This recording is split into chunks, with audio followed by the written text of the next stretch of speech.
running for political office. Mr. Don Brown, are you here? Good morning, Jill. I'm here. So happy to be with you.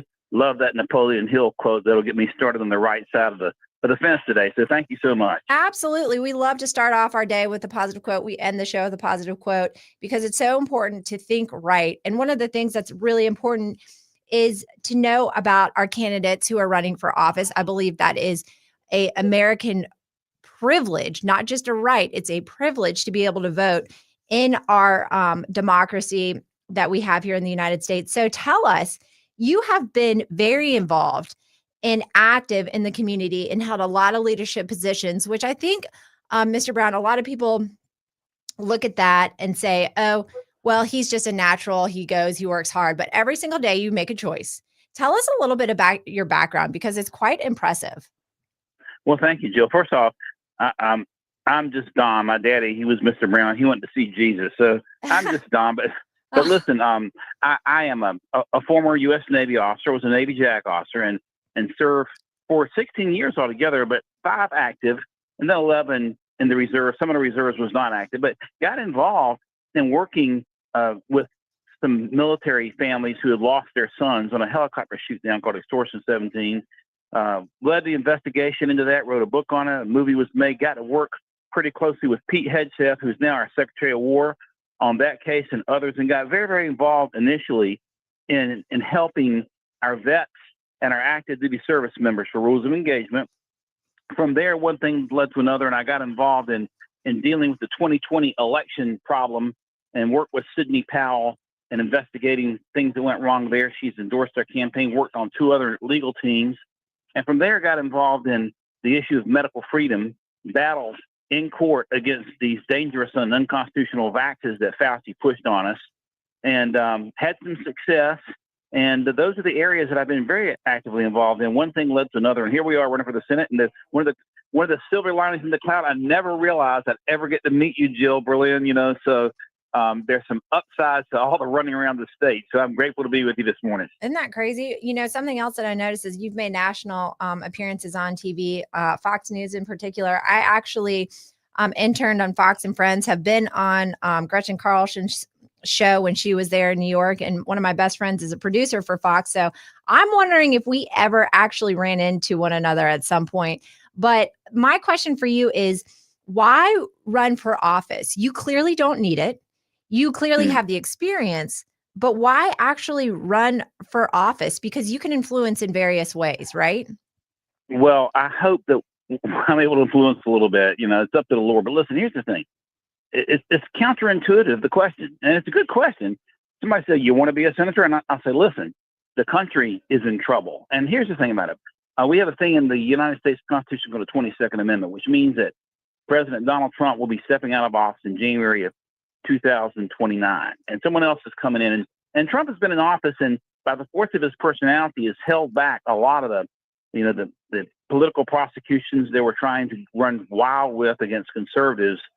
But the other thing, but he's going to be out of office, and how we're going to prepare ourselves for that afterwards, because the next U.S. senator will serve 2 years with President Trump and 4 years under the next president, whether that's J.D. Vance or somebody else, or hopefully not a Democrat. But we've got to prepare for the future. And one of the biggest concerns I've got, Jill, is the national debt. It's a ticking time bomb that nobody is thinking about. I'll probably be on air with you now for maybe 3 minutes. The national debt is increasing, Jill, at $2 million a minute, which means since you introduced me maybe 3 minutes ago, we've incurred $6 million more in debt, $2.8 billion a day. And we've brought the rate down. In other words, we're not expanding the debt as much as we were in the Democrats. But the problem is, at some point, you go off the cliff. And every great nation on the face of the earth, from the British to the Spanish, to the Romans, they all had a great currency. Romans had the denarius, the British had the pound sterling. When those currencies fall, the nations fall, and our dollar is teetering. And so we've got to be serious about it. Folks don't understand the danger that we're in. We've got to get serious about cutting the government and saving that money and saving the dollar. So I'm running out of a sense of urgency, probably more than anything else. We've got to really get serious about attacking this debt problem. I agree. And, I do feel like that, people do feel the pain in their wallet. I mean, I was just having a conversation with someone I run a small business and sell Right. health insurance, life insurance, and talk about a lot about retirement financial planning with folks. And because it's very all encompassing. And the problem is that prices are going up and no one's getting paid more. So we are That's right. all feeling the pain. So it's not just a national debt, it's a national problem because people are they going to have health insurance? Are they not going to have health insurance? Can they afford it? Can they not afford it? Are Hmm. people going to gamble and just say, I'm not going to get it because I can't afford this because I'm not getting paid more at work? What do you say Yeah. to the average working American who is just, it's not just a national debt problem. It is Right. absolutely an everyday American problem because people Right. are Well, trying to decide between, do I get groceries or do I get right. health insurance? Right. Well, the national debt in large part is a large umbrella over all this because the dollars Yeah. are getting cheaper and cheaper. But let's talk short term. President Trump's done a good job in one sense, and he's done a good job in many senses. But I'm focusing on energy prices first off. When Biden was debating Trump in October 2020, he said, "I'm going to end oil and gas as we know it." And the Democrats went to war against oil and gas with this green energy stuff. President's opened up the pipelines, and so we've seen gasoline prices fall. And some other prices have fallen along with that, not enough. But the cost of gasoline triggers inflation because truckers have to pay more. So we have to continue to open up pipelines. We have to flood the market with cheap oil, and we can do that in the United States. That's the first thing. The second thing that concerns me, and I've been beating the drums on this, is the price of healthcare. Yeah. Price of healthcare, and of course, I'm understanding the price of the grocery store too. But listen, since Obamacare came in, they called it the Affordable Care Act. It really has been the Astronomical Cost Act. No middle class folks that I know, and I'm one, can say that the health delivery and the price and efficiency and cost of health of healthcare in the United States has improved since Obamacare came in. In fact, it's just the opposite. The lines are longer, prices are higher, and one of the things I want to see happen is this. When you shop for you're a small business owner, so am I. When you shop around for your auto insurance, you got options.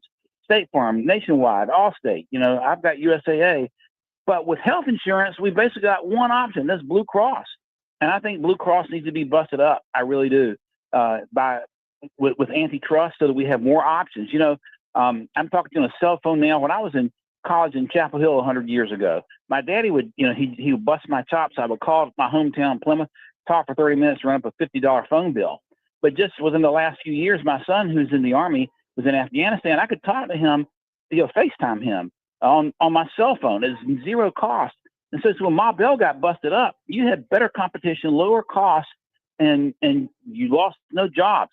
So we have a healthcare monopoly. You got to break it up so that the cost can come down, and competition will do that. So that's one thing that I would like to see happen, and I think will be a big benefit to all North Carolinians and all Americans too, especially North Carolina. We've only got one monopoly for healthcare insurance, and nobody can afford it unless you work for a Fortune 500 company or the government, and it's not right. Well, I don't know if I agree with that, but I will tell you that I think that there's companies like United, AmeriHealth, and they will offer low prices. And a lot of people will go for it because they don't want to have the quality care or they don't know that is lacking in quality care. And I think the biggest problem that we have seen is exactly what you said. The Democrats have gotten it. And I tell my clients this all the time, and this is just how it is. Health insurance is great when Democrats are in office, stock market, not so much. Republicans in our office, health insurance, not so much. Stock market is great. And the problem is what I'm seeing is that I have clients here who are on health insurance, and then all of a sudden they're having to pay a premium because their kids are on Medicaid and they didn't even know that they're being punished.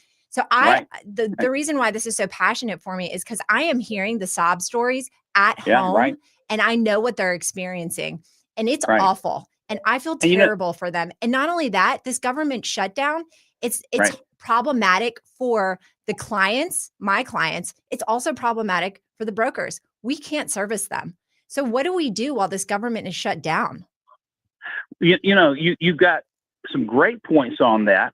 And and the shutdown, of course, is inexcusable. The Democrats have been pushing. They want to push. They want foreign aid for illegals. They want to put illegals on health insurance. It's the craziest thing in the world. At some point, we're going to have to look at this. You see, we have a majority. Republicans have a majority in the Congress. And I was talking about Blue Cross a minute ago, but the biggest thing that could help, I think, immediately is to reverse Obamacare. One of the things that when my mom, she passed away a few years ago. My sister and I were with her every day for the last 4 months. She was at ECU at a hospital there, and then in Chapel Hill. And we saw that these nurses were frustrated. We became friends with nurses. They were frustrated because they were out in the hallways having to code, put codes in a computer rather than spending time with their clients. Yes. So this is excessive governmental interference. And the biggest thing that happens is just to reverse that and get rid of those regulations. That'll bring costs down. As far as the shutdown goes, it's inexcusable. The reason for it is we don't have enough. There's a 60 vote rule. It's a cloture rule that the Senate has imposed upon itself. Right. And so therefore, even though we've got a majority in the House and the Senate, you still need can't Democrats. get to 60. You still need 60. So you may have to look at revisiting 6 Democrat the 60 votes. vote rule. Right. Yeah. Exactly. You need 6 more. Yeah. Right. So therein lies the problem. Problems we may have to withdraw the 60 vote rule in the Senate, and it's served us well in certain circumstances, but they're just sitting there and nothing's getting done, and people being hurt because of it. And so it's going to take brave Republican leadership to rock the boat a little bit on a lot of these issues.